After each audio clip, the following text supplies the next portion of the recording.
Hey everybody, Bug Eater back with another video. So this week I'm taking you along on a couple different short hunts around the Omaha area. So starting off with none other than the bulldozed 1875 mansion, and then I moved on to a yard as well as some public parks. So there was a lot of cool stuff to be found, so sit back, relax, and enjoy the show.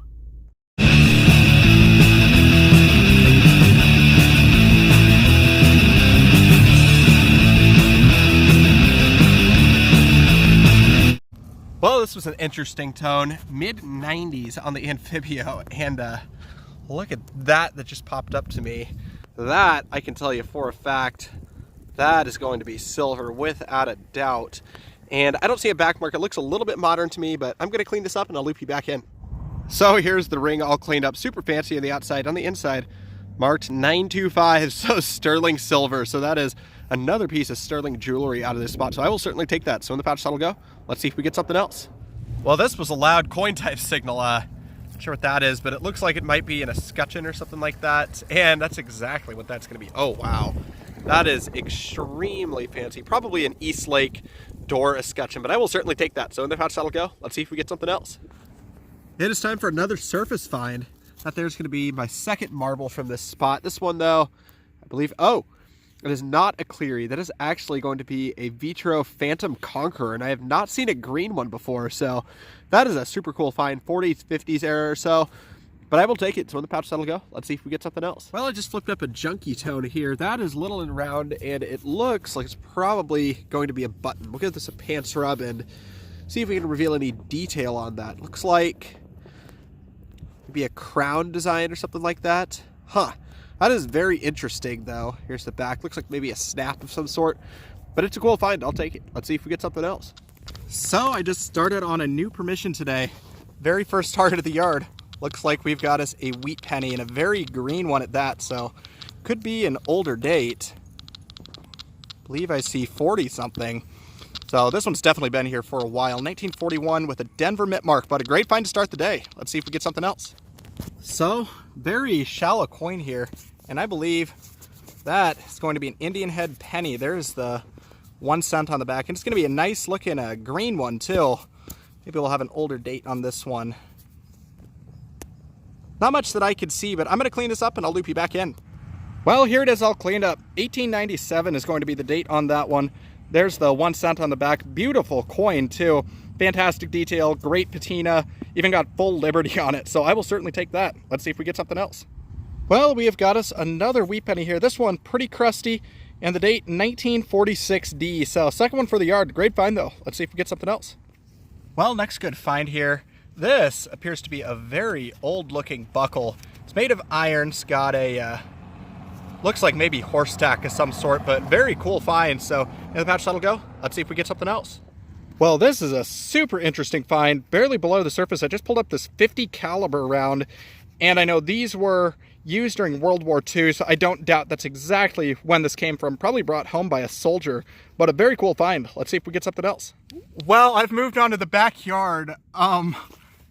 This came in as a junky, kind of big, mid-60s sounding tone on the Amphibio. Look at that.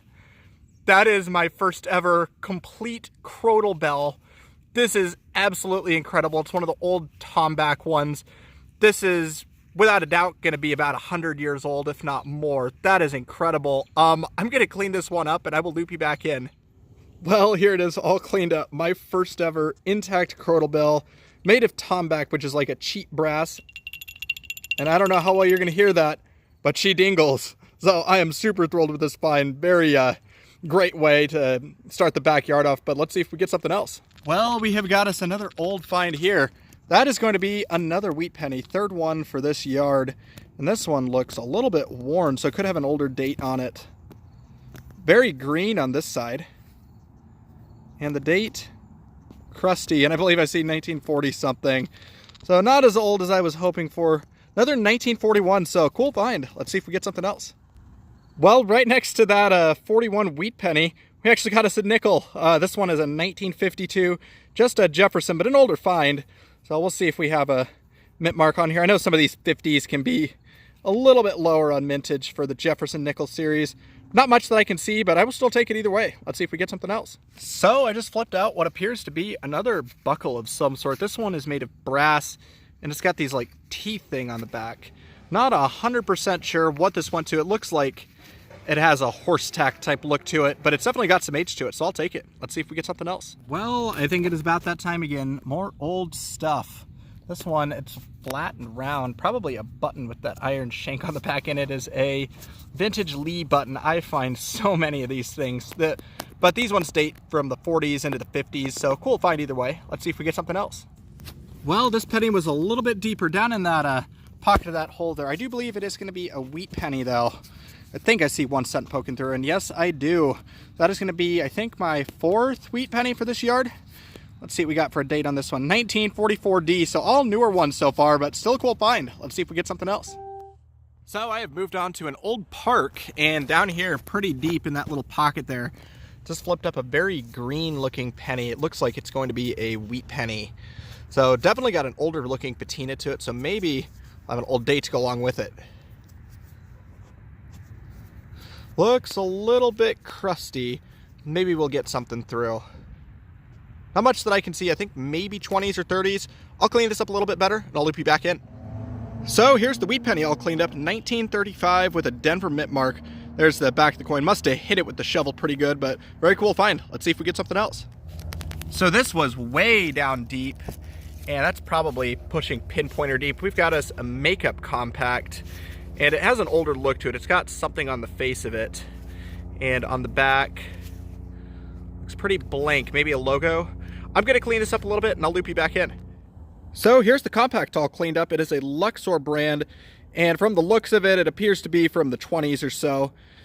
And on the back it says 1005 Rouge. So nothing inside, just old makeup, but a very cool find. Let's see if we get something else. Well, this was like right on top of the ground. That is a super, super green coin if I can get that picked up. And we've got us what appears to be a wheat penny. So that is insanely shallow. I know there's a lot of gravel in this zone, so it probably was a parking lot at some point. Got a date of 1941, so not a super old one, but still a wheat penny, so I'll take it. Let's see if we get something else. So this one was down a little bit deep, and right down there in the pocket, I see a big green D buckle, it looks like it. Wow, that is very well preserved. Let's give that a pants rub to clean that up just a bit. But yeah, that is a beautiful buckle. Nice patina, definitely very, very old. So I will take that. So in the pouch that'll go. Let's see if we get something else. Hey everybody, Bug Eater back with another wrap up from some short hunts around the Omaha area. So here's the take from the hunt. I got a bunch of buckles, including this brass horse tack one, an iron horse tack buckle, as well as a brass belt buckle. I also got onto a World War II era 50 caliber round. I also got onto a late 1800s Eastlake door escutcheon. So that was a super cool piece of history. I also got onto a Luxor brand compact from the 20s. My first ever complete Crodal bell. And this one actually does still dingle. And then I also got onto a drawer pull, a lead jeans rivet, as well as this little snap here with a crown on it. And then I also got onto one marble. It's a Vitro Phantom Conqueror, and I've not seen that in the green before. And now onto the coins. I got a 1952 Jefferson Nickel, a bunch of wheat pennies dated 1946, 1944. 3 of these are 1941s, and the oldest is a 1935. I got onto one Indian head penny dated 1897. Very good condition and patina on this one. And then here's the back of that coin. And I even got one big silver ring to send me home. It's just a modern one, but on the inside it is marked 925, so sterling silver. But that was my hunt, guys. Thanks again for coming along. As always, please like, comment, and subscribe. And this is Bug Eater, signing out.